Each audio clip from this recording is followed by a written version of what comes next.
शादी के 3 साल में 3 दिन ही रहे साथ। आज जहां अदने से गांव के प्रधान भी आलीशान घर बनवा कर रहते हैं, वहीं देश के प्रधानमंत्री नरेंद्र मोदी की पत्नी जसोदाबेन एक जर्जर मकान में रहती है। ये मकान है गुजरात के ब्राह्मणवाड़ा गांव में, जहां उनका मायका है। इससे सहज अंदाजा लगाया जा सकता है कि जसोदाबेन कितनी सादगी और त्याग भरी जिंदगी गुजार रही हैं। मामूली सी पेंशन से जसोदाबेन अपना घर चला रही हैं। मोदी के ससुराल ब्राह्मणवाड़ा गांव के लोग बताते हैं कि जसोदाबेन मोदी के खिलाफ कुछ नहीं सुन सकती और उनकी फोटो हमेशा अपने पास रखती हैं। इतना ही नहीं, मोदी की फोटो की प्रतिदिन पूजा करती हैं। जसोदाबेन के पति के प्रति इस प्रेम को देखकर गांव वाले निहाल रहते हैं, इसलिए कि मोदी उन्हें बरसों से खुद से दूर किए हुए हैं, फिर भी जसोदाबेन में इतनी पवित्रता है कि उन्हें दिल में बसाए हुए हैं। शिक्षक पद से रिटायर होने के बाद 62 वर्षीय जसोदाबेन को महज 14,000 रुपए पेंशन मिलती है। इसी पैसे से वो गुजारा कर रही हैं। मायके में उनके साथ उनके भाई और उनका परिवार रहता है। प्रधानमंत्री मोदी ने पहली बार बड़ोदरा लोकसभा सीट के लिए नामांकन भरते वक्त जसोदाबेन को अपनी पत्नी बताया। तब से जसोदाबेन और मोदी के रिश्ते मीडिया की सुर्खियों में आ गए। मोदी के प्रधानमंत्री बनने से पहले जसोदाबेन ने इंटरव्यू दिया था।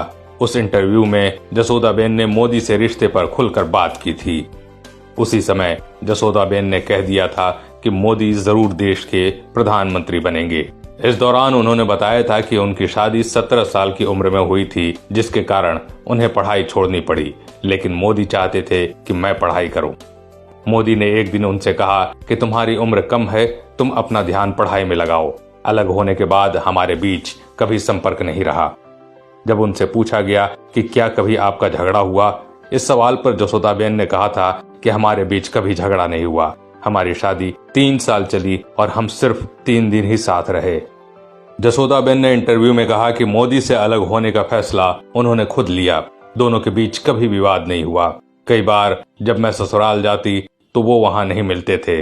बाद में उन्होंने घर आना बंद कर दिया। कुछ समय बाद मैंने खुद ससुराल जाना बंद कर दिया। जब उनसे पूछा गया कि दूसरी शादी क्यों नहीं की, तो उन्होंने कहा कि पहली शादी का अनुभव ऐसा मिला था जिसे दिल स्वीकार नहीं कर पा रहा था। इस नाते मैंने दूसरी शादी का ख्याल ही नहीं सोचा। जसोदाबेन ने कहा कि मेरे ससुराल वाले अच्छा व्यवहार करते थे। मैंने फिर से पढ़ाई शुरू की, जिसमें मेरे पिता और भाई ने मदद की। जब उनसे पूछा गया कि क्या आप कानूनी रूप से मोदी की पत्नी हैं, इस पर जसोदाबेन ने कहा कि हर बार जब उनका नाम लिया जाता है तो कभी कभी वहां मेरा भी जिक्र होता है। यदि मैं उनकी पत्नी नहीं होती तो आप भी मुझसे क्यों बात करते? क्या मोदी के पास वापस जाएंगी? इस सवाल पर उन्होंने कहा कि हम दोनों का आपस में कोई संपर्क नहीं रहा और मुझे नहीं लगता कि वो कभी कॉल करेंगे। मैं उन्हें नुकसान नहीं पहुंचा सकती। मैं तो केवल इतना चाहती हूं कि वो जो भी कर रहे हैं उसमें आगे बढ़ें। आज के लिए बस इतना ही दोस्तों। अगर वीडियो पसंद आया तो लाइक करिएगा और ऐसे ही वीडियो देखने के लिए हमारे पेज को फॉलो जरूर करें।